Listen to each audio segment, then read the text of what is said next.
Winners and losers. Good afternoon, sir.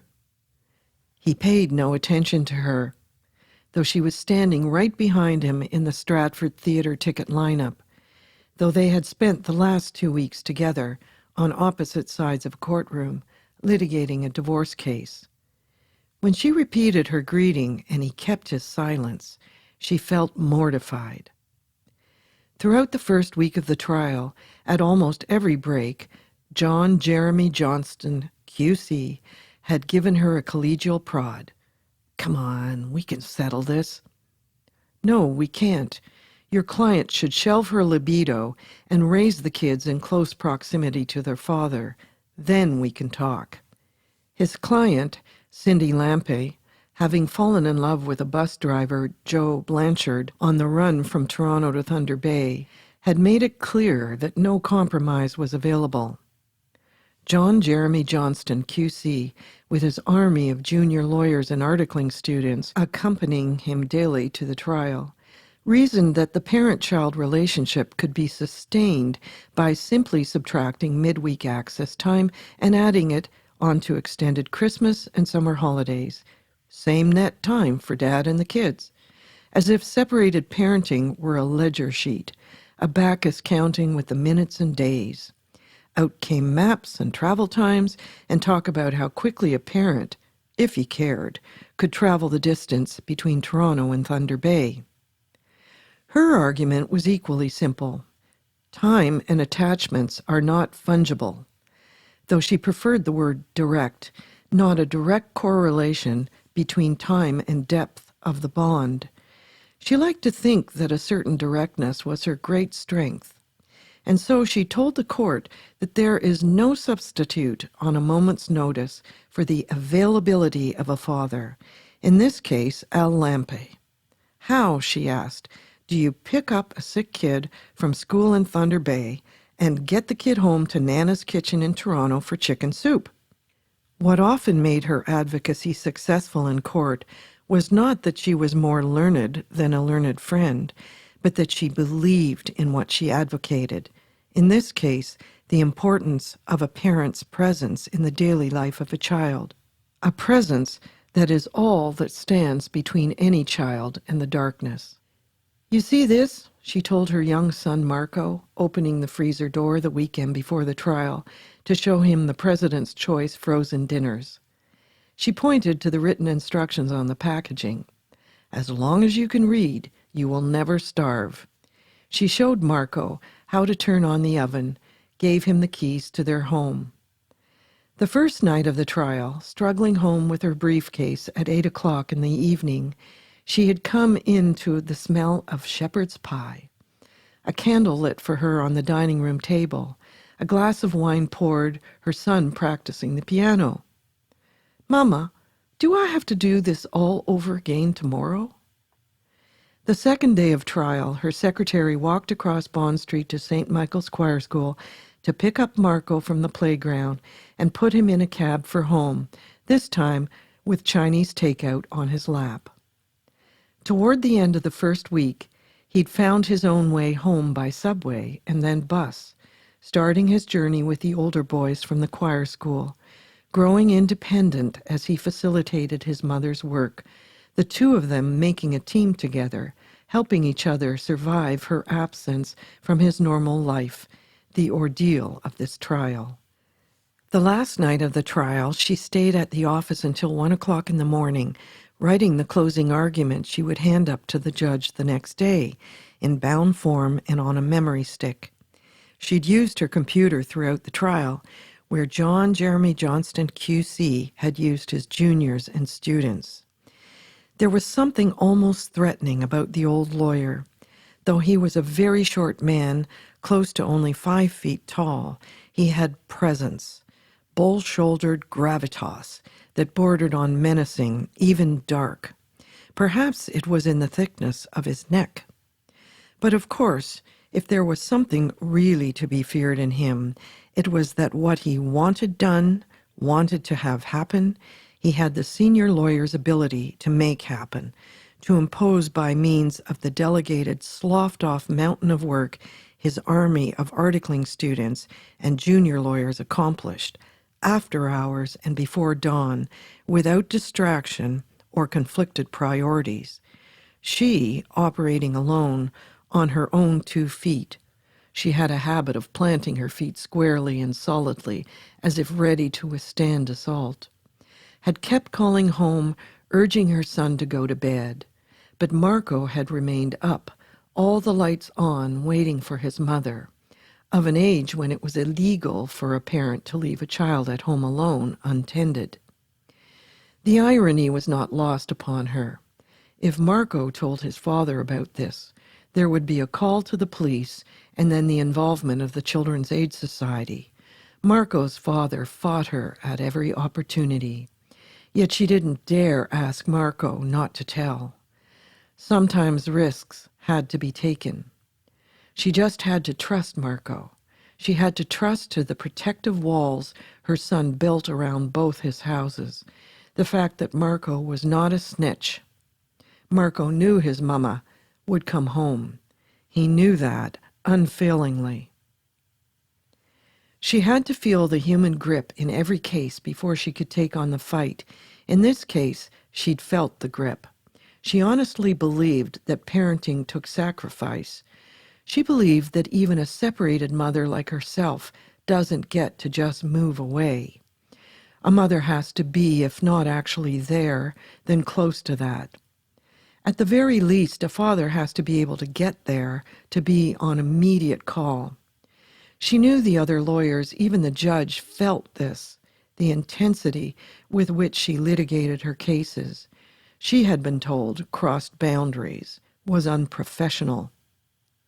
You take the law too seriously. You care too much. It wasn't the law she cared about. It was men and women caught up in the vortex of their personal dramas. She'd never learned not to care. Good afternoon, sir. Nothing. She would never have expected this of John Jeremy Johnston, QC. Not for a man of his bearing and public aplomb, and certainly not here in the Stratford ticket retrieval lineup. On this day of all days, the day after his defeat at the hands of herself, a junior counsel. After the trial, she had ridden her bike downtown to clean up her office and get on top of her other work that had accumulated over 2 weeks. Marco was with his father for the weekend. Work was the only way she knew how to staunch the pain of her own separation. She spent every alternating weekend working 12-hour days until the weekend was over and Marco returned. Inside her office on this particular Saturday morning, she could take working no longer. She thought she would suffocate. She left the bike in the office and walked to Dundas Square. She ordered a rush ticket to All's Well That Ends Well, and then a bus ticket to Stratford.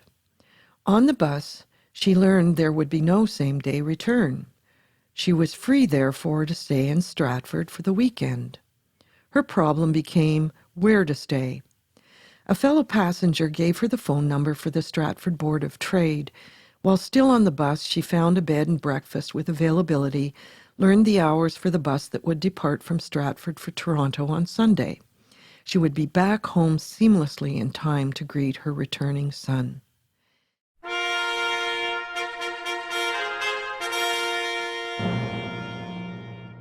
At the start of the afternoon performance, on the outside balcony of the theater, glass of wine in hand, as the trumpets heralded the audience to come inside for the play, she had a sudden rush of euphoria. Harming no one, she had just run away. No one knew where she was. She had her cell phone and a credit card. No one would be looking for her. It was trite, but for the first time in a long time, she felt she didn't have a care in the world. She had never felt this free. It was as if she did not exist. And then, she did not exist. There was John Jeremy Johnston, QC. He was shaming her. But not because she'd won. No, he was shaming her, she was sure, because of his moment of humiliation. a moment in the courtroom caused by an unwitting answer made by her client, Al Lampe. To prepare Al for cross-examination, she had asked him what was the absolute worst thing Cindy, the mother of his children, might say about him as a father and as a human being. John Jeremy Johnston, QC, large in professional presence, bull-like but small, had been honing in on Al during his cross-examination. Anticipating his next question, Al said, "You're going to ask me about those strip clubs on the Queensway, where I took my clients to entertain them. Cindy didn't need to worry. Cindy had nothing to worry about with me in the strip clubs, sir, because, well, sir, men like you and me, of our size, we're not very attractive to women." He had spoken so respectfully and wholly without guile. Men of our size.